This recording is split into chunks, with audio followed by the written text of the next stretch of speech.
Hello दोस्तों, आप सभी का मेरी छोटी सी रसोई में स्वागत है। मेरा नाम सरबिला है और आज हम बनाने जा रहे वड़ा पाव के साथ में मिलने वाली और लहसुन की सूखी चटनी। ये बहुत ही टेस्टी रहती है और वड़ा पाव के साथ में मिलती है। तो चलिए बनाते हैं लहसुन की सूखी चटनी। तो दोस्तों, इसके लिए हमें बहुत सारी चीज़ों की ज़रूरत नहीं होती है। तो आप देख सकते हैं कि मैंने सभी चीज़ों को ले लिया है। यहाँ पे मैंने लिया है 3 चम्मच नारियल, जिसे मैंने कद्दूकस कर लिया है। ये सूखी जो नारियल होते हैं उसे मैंने लिया है। और यहाँ पे मैंने लिया 1.5 चम्मच मूंगफली के दाने। टेस्ट के अकॉर्डिंग आप नमक ले लें। 1 चम्मच मैंने लिया है कश्मीरी लाल मिर्च पाउडर कलर के लिए। इसी के साथ एक चम्मच मैंने लिया है लाल मिर्च पाउडर। आप खड़े मिर्च का भी यूज़ कर सकते हैं। और यहाँ पे मैंने लिया है 12 से 15 लहसुन की कलियाँ, इस छिलके के साथ में है। हमें इसी तरीके से लेना है। हमें इन सभी को हल्का सा रोस्ट करना है तवे पे। इसके लिए मैंने यहाँ पे लिया है एक पैन। आप देख सकते हैं, गैस को आप ऑन कर लें। हाई पे ना करें, लो टू मीडियम रखें। इसमें मैं पहले डाल रही हूँ नारियल कद्दूकस करके जो हमने लिया था। उसे आप लगभग 1 से 2 मिनट तक भूनें, जब तक हल्का सा वो गोल्डन ना हो जाए। हमें बहुत ज़्यादा नहीं भूनना है। हमें इसी तरीके से बिना किसी ऑयल का यूज़ किए बिना हमें ड्राई ही इसे रोस्ट करना है। आप देख सकते हैं, आप इसी तरीके से इसे भून लें। आप देख सकते हैं कि हल्का सा ये गोल्डन हो गया है। इस स्टेज पे हम इसे एक दूसरे प्लेट में निकाल के ले लेंगे। इसके बाद उसी पैन को मैंने दोबारा से ले लिया है और इसमें मैंने डाला है मूंगफली।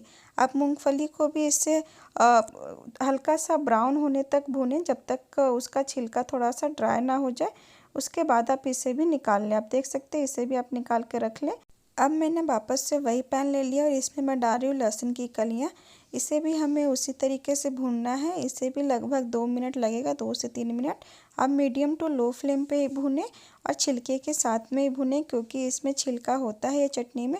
उसी से इसका टेस्ट अच्छा आता है और टेक्सचर भी रहता है। अगर आपने कभी खाया हो तो आपने देखा होगा कि उसमें लहसुन का जो छिलका होता है वो आता है। जब ये भून जाए तो इसे भी आप निकाल दें।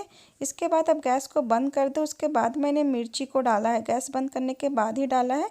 और थोड़ा सा आप मिक्स कर लो और इसे भी निकाल के ले लें।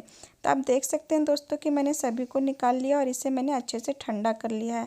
आप इसे ठंडा ज़रूर करें, नहीं तो आप जब हम इसे पीसेंगे मिक्सी में तो इसका ऑयल बाहर आने लगेगा।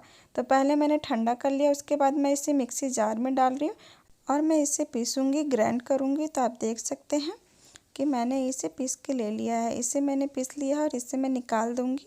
उसके बाद मैं इसमें मूंगफली डालूँगी और लहसुन को डालूँगी। हमें दोनों को थोड़ा अलग अलग ही भूनना है, इस तरीके से।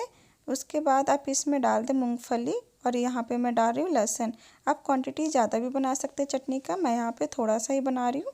तो आप देख सकते हैं, इसे भी आप पीस के ले लें। इसके बाद हम इसमें डालेंगे हमारे लाल मिर्च पाउडर।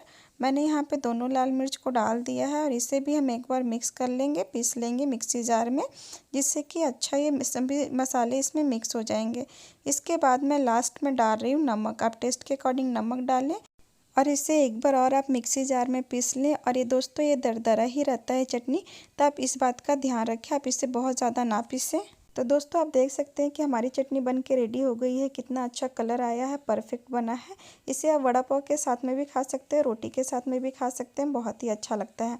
आप इसे 1 महीने तक फ्रीज में रख के खा सकते हैं और 1 दिन के बाद ये थोड़ी ड्राई हो जाती है। उसके बाद आप डब्बे में पैक करके इसे स्टोर करें। तो दोस्तों, अगर आपको मेरी ये रेसिपी पसंद आई हो तो लाइक ज़रूर कीजिए, कमेंट जरूर कीजिए, सब्सक्राइब करना ना भूलें। बेल आइकन में ऑल बटन को जरूर दबा लें, जिससे मेरे वीडियो का नोटिफिकेशन आपको सबसे पहले